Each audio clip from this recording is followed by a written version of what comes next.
What's up, guys? Welcome back to another video. This is our second DTR hobby hustle video in terms of vintage. So I wanted to present to you like my tips and tricks for going to a modern sports card show and trying to find good deals on vintage. My first tip is to look at the modern tables. Let's say they have a wide variety of moderns, such as Puka Nacua, Bobby Witt Jr., Luka, Michael Penix, Patrick Mahomes, stuff like that is mostly modern, appeals to the modern audience. Then you see a random 1966 Topps Mickey Mantle. Let's say they have this sticker like right at comps.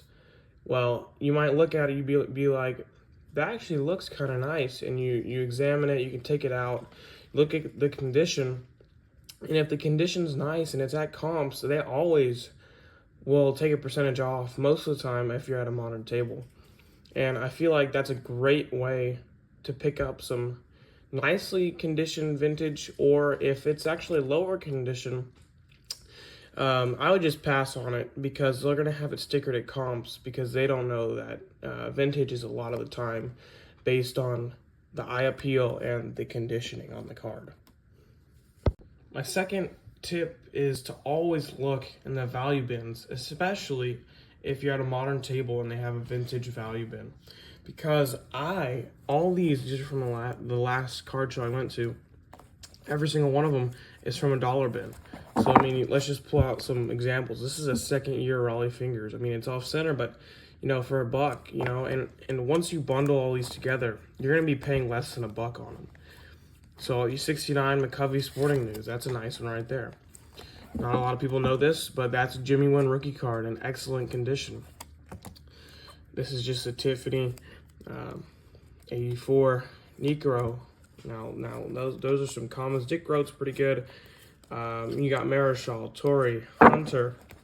Just stuff, if you're a collector and you're looking to find some cheap stuff, just look in the value bins. You know, a lot of Hall of Famers are in there. I found that in a value bin. 65 Tommy John. And then here's something that I found that was pretty cool in a value bin. You know, it's not that vintage, but 1990 Score traded Emmitt Smith. This is a supplemental card. This is about a $40 card. And this is in pretty good condition. I found this in a dollar bin. So know your stuff when you're going to a card show. Look in the value bins, especially if you're a collector. Just to, you know, stockpile on this stuff, and you'll get a percentage off. So that's my tip number 2. My third tip is to always, when you're looking at a vintage booth, find the booths that price based on condition. So let's take this for example. Let's say I found this at a modern booth. It's at comps, but at a vintage booth, this no crease, pretty sharp corners Mickey Mantle 1966. It's going to be a little bit over comps, and they might even put a book value on it because it's pretty nice here. But then let's take this George Brett, for example. It's creased up, it's got rounded corners. You know, normally this is a $50, $60 card, but let's say at this vintage booth they have it for $20 because of the condition.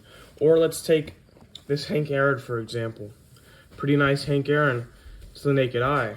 But when you take it out, you'll find that there's a wrinkle right there.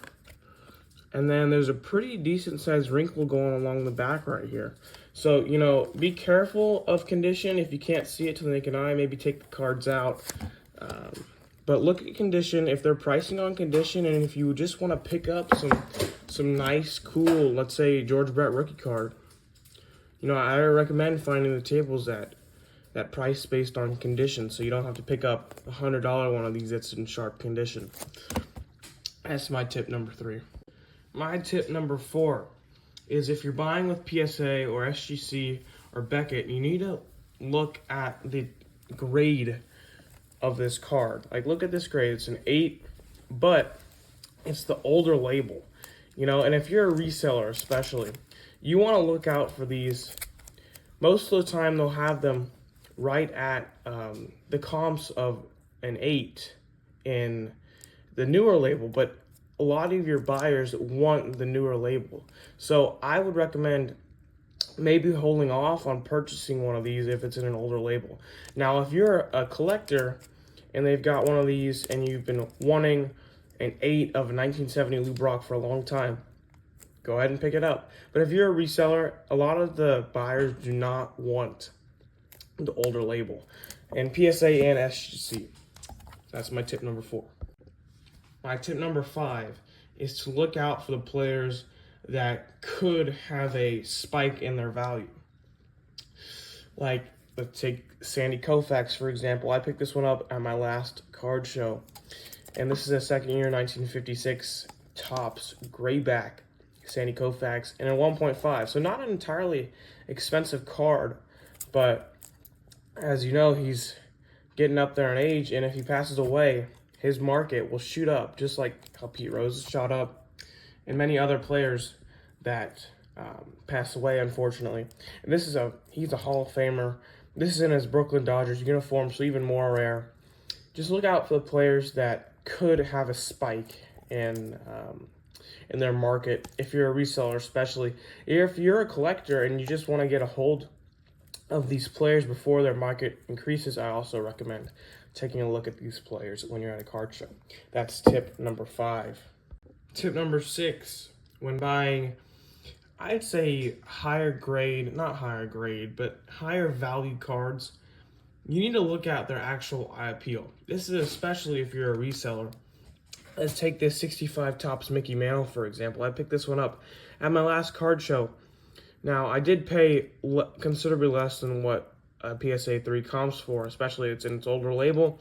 And if you take a look at its eye appeal right here, you can see kind of this mark going along this line. That means kind of miscut. So if you're in the market for one of these and you're trying to go to your seller, trusted seller for it, you don't really want one that looks like it's miscut. So if this was in a newer label, it'd either be off-center or miscut probably, and also be considerable less grade just based on new standards. So I'd really recommend looking at the card if it's in a slab, especially, just looking at its centering, the condition, the eye appeal, all that stuff, especially if you're a reseller, because your buyers do not want a card that is off-center like this, has bad corners, there's a mark going down it.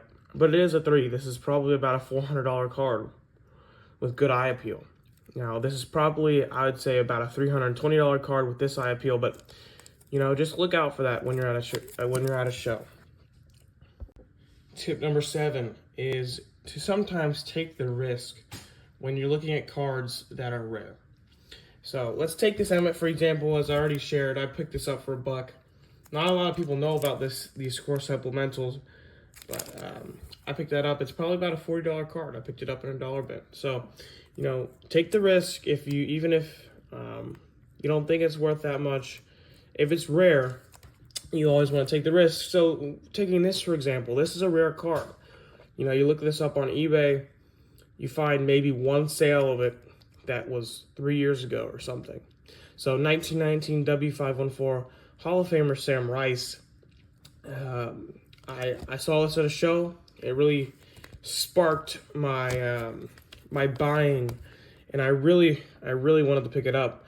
But the guy had it stickered. I think it was for $60, and I was like, well, if you look at the condition, it's kind of rough, right? And I looked it up. It wasn't a sale for the past 3 years, so I was willing to take a shot. And if you offer him, I think I offered him $40, and I was like, I don't want to beat you up on it, but it's in rough condition. I don't really know a lot about it. I took the risk. It's probably about an $80 card in this condition, but take the risk. If you see something you like, you can always compare these to other players that are Hall of Famers. Maybe not Sam Rice, but just in the moment, if you want to take that risk, go ahead and take it, because you never know what you'll find. My last tip for you, tip number 8, is just to buy what you like. You're going to a card show for fun. Resellers, you always want to find a good deal, but if you're a collector and if you're a reseller, you just buy what you like. So I was at the show. I've talked about this Jimmy Wynn in the past, but Astros player before that, he was Colt 45. Houston player, I am an Astros fan. I'm a Cardinals fan also. But, you know, people don't know about this card. This is his rookie card. Bought that for $1. That's what I buy what I like. You know, I like Jim Rice. This is his rookie card. $10 card. Bought it because I like it, you know. Buy what you like. Cardinals, you know, buy what you like. Have fun. You shouldn't be pressured into not buying something because of its price, you know. You know, just buy what you like. It's all about the fun. And try to buy stuff that won't depreciate in value, but, you know, buy what you like. So that's my tip number 8. All right, guys, that's going to wrap it up for episode 2 of DTR Hobby Hustle Vintage Sports Cards. I really hope you enjoyed it. Hope you put some of these tips into action at your next card show. Thank you, and signing off is Truman.